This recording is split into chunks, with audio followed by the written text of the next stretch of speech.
Hello friends, welcome to my channel Supra কি বাণী। এখন আমি বাংলাদেশে একটা নাটকের রিভিউ করতে চলে এসেছি, যার নাম হলো ভালোবাসার কয়েকটি দিন, যেটা দুদিন আগে বেরিয়ে গেছে RTV ড্রামার অফিসিয়াল ইউটিউব চ্যানেলে।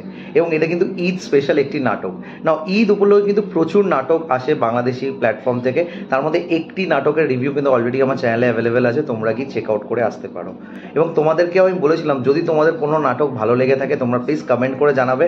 আমার যদি সেই নাটকটা দেখে ভালো লাগে আমি অবশ্যই তোমার সাথে রিভিউ শেয়ার করবো।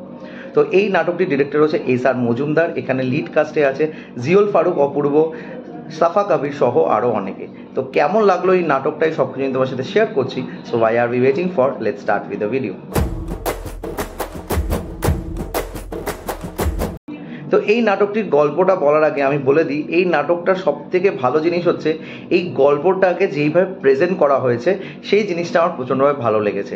এখানে একটা ফ্যান্টাসি ক্রিয়েট করা হয়েছে, যে ফ্যান্টাসিটা আমরা অনেকেই হয়তো সুপ্ত বাসনা করে থাকি আমাদের প্রিয়জনের সাথে। আমরা অনেকেই হয়তো ভালোবাসায় পড়ার আগে বা আমাদের ক্রাশের ক্ষেত্রে এই সব চিন্তাভাবনাগুলো বুনে থাকি, এবং সেই চিন্তাভাবনা বুনে নিজেরাই হয়তো হাসি, নিজেরাই হয়তো একটা কল্পনার জগতে হারিয়ে যায়। এবং সেইভাবেই কিন্তু এই নাটকটাকে বোনা হয়েছে, যেটা একদম শেষে গিয়ে তোমাদের একটা চমক দেবে। যদি ছোট করে গল্পটা বলা যায়, গল্পটা হচ্ছে একজন লেখককে কেন্দ্র করে, যে লেখকের চরিত্র প্লে করছে জিওল ফারুক, অপূর্ব, এবং তার চরিত্রের নাম হচ্ছে রাফসান। না, ওই নামটার সাথে কিন্তু আমরা প্রত্যেকেই জড়িত আছি বিকজ অফ বিকি জায়েজ পুনর্জন্ম।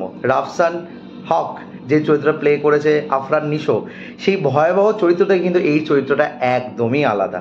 এবং এই চরিত্রটা যেইভাবে অপূর্বদা প্লে করেছে, জাস্ট উইথ আ ফিটনেস, মানে এই টাইপের চরিত্র তার একটা বায়ে হাত কা খেল, এরকম চরিত্র সে সবসময় খুব সুন্দরভাবে প্লে করতে থাকে।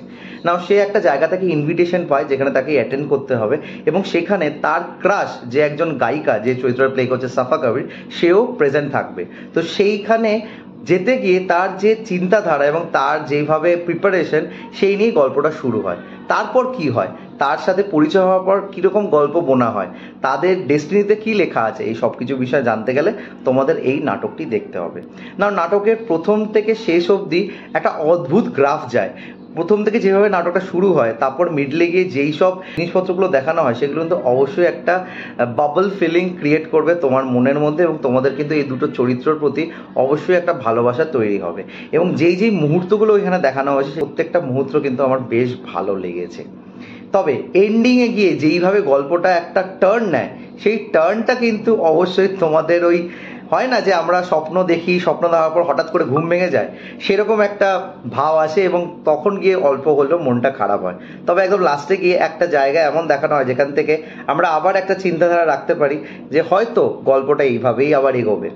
তো আমার কাছে এই নাটকটা বেশ একটা ইন্টারেস্টিং লেগেছে, এবং যেভাবে প্রেজেন্ট করা হয়েছে সেটা আরও বেশি ইন্টারেস্টিং করে তুলেছে এই নাটকটাকে। এবং এনার দুজন, জিওল ফারুক, অপূর্ব এবং সাফা কবির, দুজনেই কিন্তু দুজনকে খুব সুন্দরভাবে কমপ্লিমেন্ট করেছে, এবং দুজনেই কিন্তু খুব সুন্দরভাবে নাটকটাকে এগিয়ে নিয়ে গেছে তাদের অভিনয়ের মাধ্যমে।